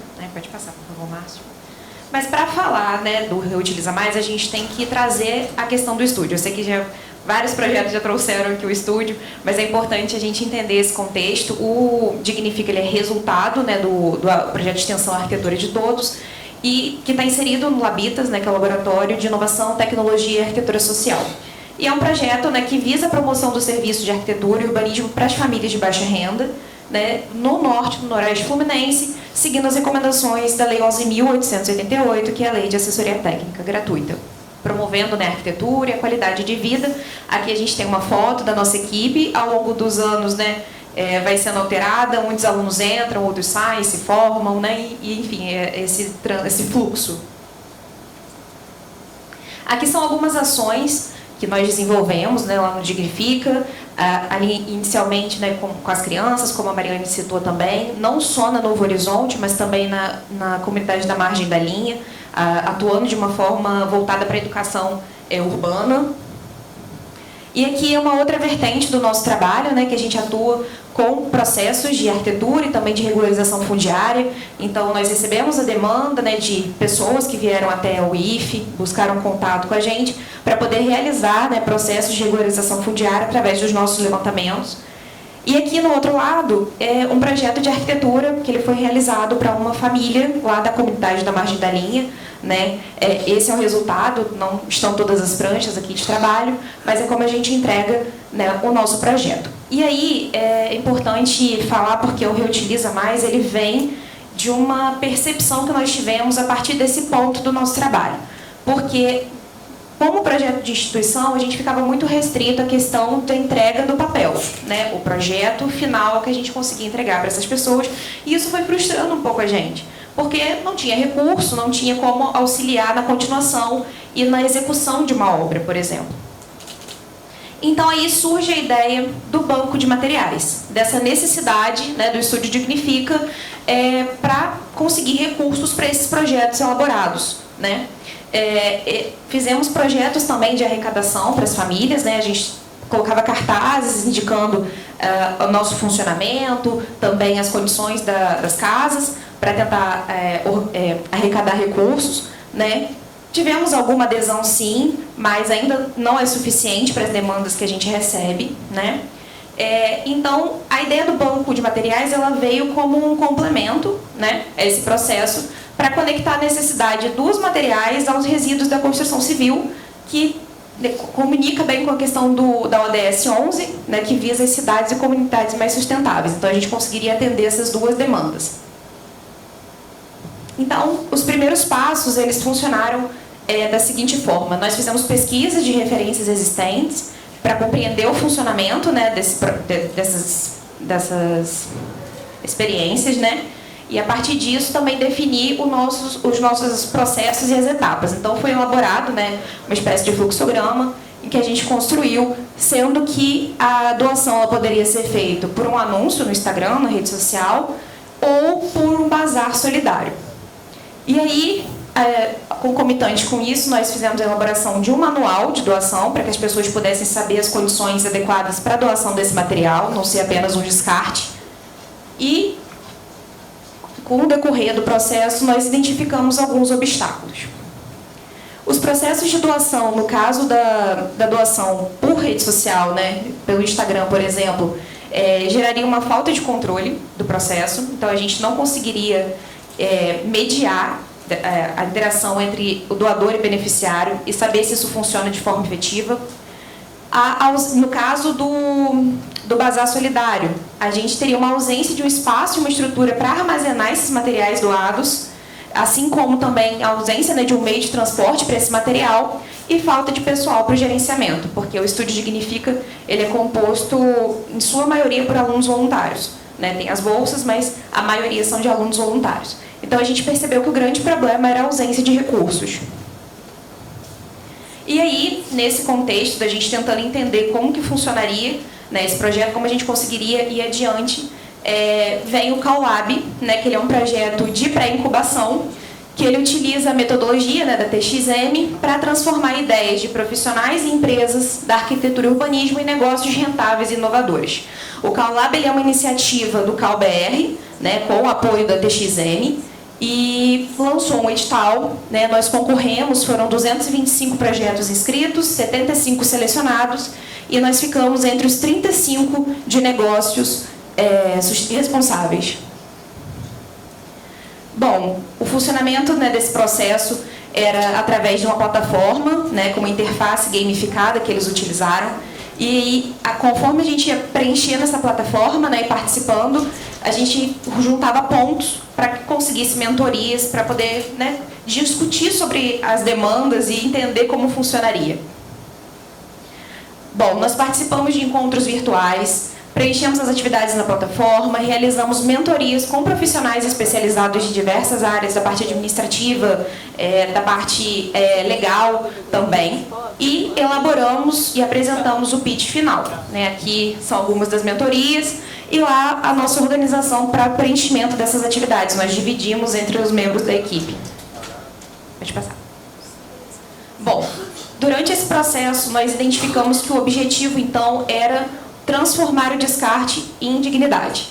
E aí nós idealizamos uma plataforma digital associada a ofertas de serviço de capacitação de pessoal, normatização legal e estruturação física, para que, principalmente, prefeituras pudessem implantar, gerir e otimizar bancos públicos de materiais de construção. E aí nós apresentamos o trabalho, ficamos em primeiro lugar, né, dentro da categoria de negócios responsáveis, e como premiação, nós ganhamos uma viagem para Brasília para participar da Conferência Internacional de Arquitetura e apresentar o trabalho lá. E aqui são algumas fotos, né? Nós pudemos visitar os espaços e a apresentação também, todos os envolvidos que participaram do CalLab. E a gente continua com o desenvolvimento da proposta, né, do projeto. Nós fizemos parceria com o curso de design do IFE. Aqui é a apresentação do trabalho para eles no início do semestre. E eles já desenvolveram a interface da plataforma para a gente. E a gente tem a intenção de realizar a programação do sistema de gestão em parceria com o curso de engenharia da computação. Mas, para além disso, agora, no momento atual, nós estamos fundando a associação Reutiliza Mais. O nosso intuito é, por meio disso, conseguir participar de editais de fomento para continuar, né, o processo e criação dessa plataforma de fato. Bom, participamos também de alguns eventos. Esse evento é do I3E, que é um ramo aqui do Instituto Federal Fluminense, né? Foram oficinas e palestras, foi na comemoração dos 10 anos do Polo de Inovação. E aí teve uma competição também de pitch, onde nós, né, obtivemos o primeiro lugar. Inclusive, a professora aqui presente também julgou nosso trabalho, foi muito bom. E tivemos também divulgação, né, do nosso trabalho, um reconhecimento aqui pelo IFE, né, mas também pela Folha, o jornal Folha, e aí tanto nos sites como também nas redes sociais. Bom, o nosso time hoje ele é composto por mim, né, na presidência, a Maria Luísa, que acabou de se formar, né, na parte de finanças e gestão, o Márcio, que está aqui passando para a gente os slides na parte comercial, e a Morena Braga, que é mestranda, né, ainda aqui da instituição, com a parte de recursos humanos, e as nossas parcerias institucionais que estão estabelecidas, né, e também, né, o Escritório Público de Arquitetura do Dignifica. E é isso.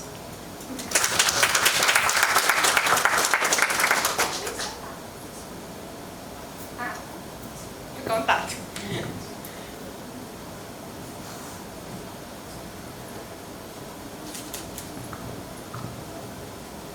Parabéns, Mariane, parabéns, Ana Paula. Olha, por tudo que eu assisti durante essa sessão, eu posso dizer que eu vi nesses projetos da arquitetura o nosso instituto. Por quê? Se tem ensino, pesquisa, extensão, participação interinstitucional, você tem várias instituições integradas. No nosso instituto, vários cursos atuando numa mesma proposta, atuação na nossa região de abrangência. Gente, muito lindo o que vocês fazem, eu estou assim, realmente, parabéns. E assim, Boinar falou logo na abertura que vai ter isso provavelmente vai ser divulgado em breve, uma inscrição para experiências exitosas na rede, para serem apresentadas na Rede Tech. Então, acho bom, seria interessante a gente ficar atento a esses prazos, os colegas também, né, para escrever, porque nós tivemos muitos projetos interessantes sendo apresentados durante essa semana, né, não só da arquitetura, como de outras áreas também, e vale a pena nós submetermos os projetos da nossa instituição, né, divulgar o que é que se faz. Vou abrir, então, para perguntas, se algum colega quiser fazer alguma pergunta, alguma colocação. Não? Então, vou encerrar. Muito obrigada mais uma vez, parabéns, e que venham outros momentos para que a gente possa compartilhar tudo isso que a gente presenciou aqui com a nossa comunidade. Tá bom? Obrigada, gente.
Agora tem a sujando a calçada.